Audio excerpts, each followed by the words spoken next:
Shaun Murphy, please take a seat. Rest those arms as well, because that trophy has some weight to it. Congratulations. That's really heavy, that trophy. Cheers. Congratulations. Thanks very much. Cheers. Thank you.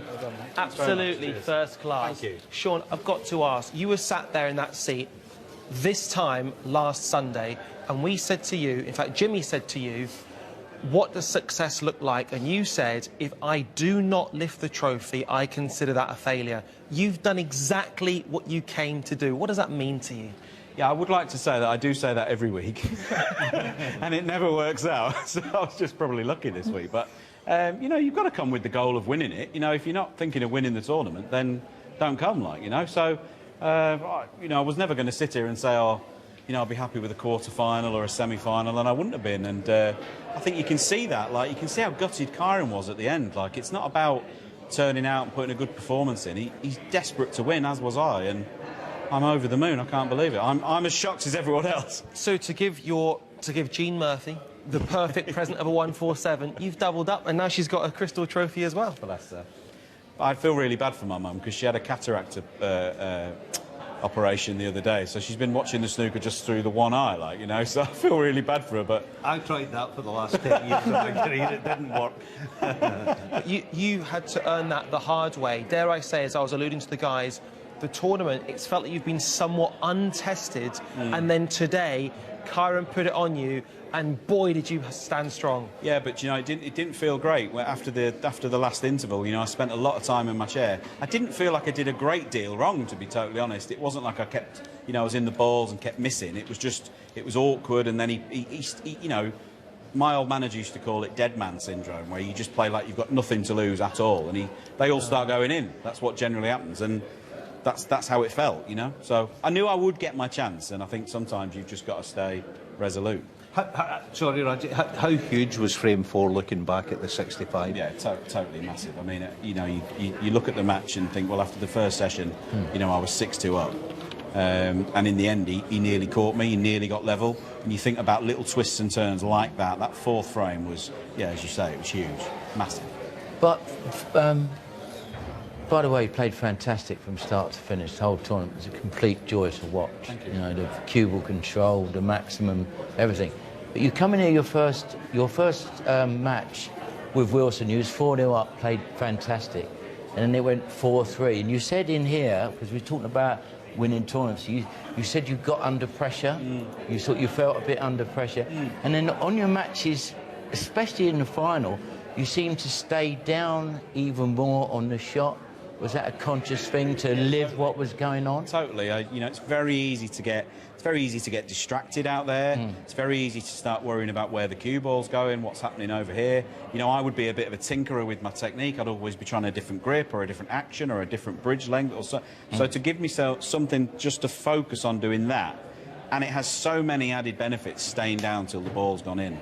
Yeah, I mean, it's the first week I've tried it, and it's worked. Not bad. The great Steve Davis used to do that. How much of a help has Peter been? Because obviously I've seen you on the practice table in York, and you're not just hitting balls, you play a shot and you'll chat and you'll kind of do stuff like, well, we all know what a great competitor Peter was, so, I mean... I said in York that, you know, I thought I'd gone a bit soft.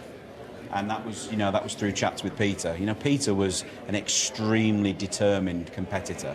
And I'd also, as well, always wanted to try having somebody like a wingman, somebody in your corner who's been out there before. Someone who knows what to say and when to say it. And, you know, sometimes the best thing to say is nothing, isn't it? Sometimes when you're in that dressing room, you don't want to you don't want to talk about snooker.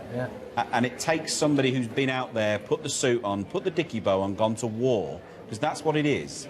It takes somebody who's done that to be able to help in the right situations. I posed the question, didn't I, earlier in the week, Raji, just I think before or after Shaun came in to see us, that in some way, is this right in my thinking, and having Peter there, it's the thought of trying to please someone when you go back in to see him, and he sort of said, you know, okay, that was okay. You want to please him, don't you? Well, there's a lot of accountability. There's an element of accountability. You know, I sent you out into the arena with the thought of doing A, B, and C. Did you do A, B, and C? What are you giving yourself out of 10 for what the things we were trying to do? You know, and it is about that. You know, you sit in the dressing room and says, right, what did you think about that, and what did you think about this? And you know, some days you score better Some days you score better than others. We're talking about scoring. 51 rest pots attempted, 51 rest pots potted in the entire tournament. Flawless. I mean, that is statistically unbelievable. We have what we call the fruit machine down there. We're looking at it going, surely that can't be right. I mean, that alone, I mean, Dave Henton will be all over that, by the way. That's a dark stat, isn't it? That is a niche stat. But, yeah, I must say, though, and I do want to pay tribute to Kyron, just, you know, for the way he is as a pro. He's a great ambassador for the sport. He carries the weight of world champion very, very well, I think. I think he's a good world champion. You know, he's also a wonderful rest player, as we all know. I do think he's above me with the rest. I think he's got a bigger range of shots. I think I might sometimes be a bit more accurate, but I think he's got a much wider range of shots. He can play a lot more shots than I can with it. How much snooker did you play with him as a kid? Because you was both from Northampton. Yeah, did you play a lot? No, not at all. Okay. It was funny. I left Northamptonshire about 20 years ago. And he was, you know, obviously a few years behind, a bit of a generation behind. But I'd heard about him. Okay. I knew he was coming. There was always a little bit of rivalry between his town of Kettering and my town of Earthlinborough. Do you remember where the Matchroom League used to be all those years ago? There was always a little bit of needle between those two towns. So we were like, well, I've heard about this kid from Kettering. We'll see whether he's going to be any good. Well, he's turned out to be really good. All right, hasn't he? Turned out to be really good. We can see from the smile of your face, you're happy. But actually, win or lose, watching you around various tournaments, you seem like mental health is in a great place. Your life is in a great place.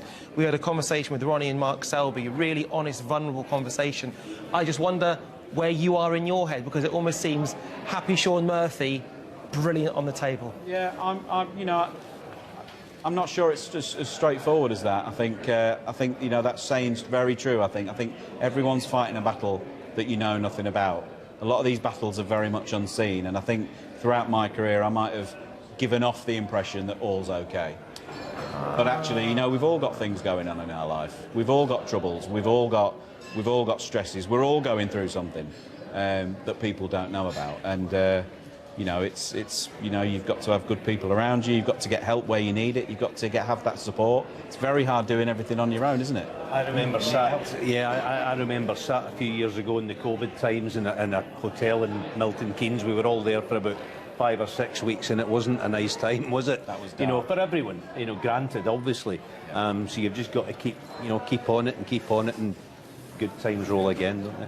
Does this now give you belief, looking ahead? Obviously, we're going to enjoy the moment, rightfully so. A multiple Masters winner, 11 men prior to you could say they've done that. This puts you in the all-time top 10 list, by the way, of Triple Crown wins. You've now moved above the late, great Terry Griffiths. But looking ahead now to the Crucible, does this now make you say, as you alluded to Rob Walker, my belief's back, I can play at the big time, I can perform at the big time? Well, before the partnership with Peter Ebdon, which is only 3 tournaments old, I totally lost my self-belief. Despite I might have given off the impression that, you know, I was the confident person everybody knows. But I thought the days of potentially winning tournaments like this, not just, you know, your average ranking event, but events like this that are different, they're in a league of their own. I did think those days were gone. And, you know, it was working with Peter that's helped me remember that I can do this. You know you're in trouble, didn't you? I signed up with Peter a month ago. Did you? Oh, well, there you are. I've also heard that there's been an in-house game of traitors, Jimmy. Oh, I've also heard you got outed. He's the traitor. Traitor over here.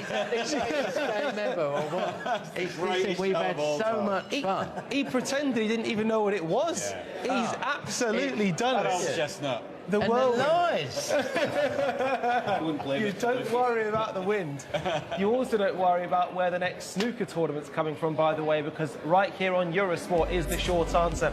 So much to look forward to if you can even catch your breath after what we've seen at the Masters. It's the German Masters. We've got the qualifiers for the Welsh Open, that tournament itself, the World Open, and then we really do avert our gaze and fast forward across to end the season at the Crucible. Who's going to win that one? There's absolutely no way of doing that.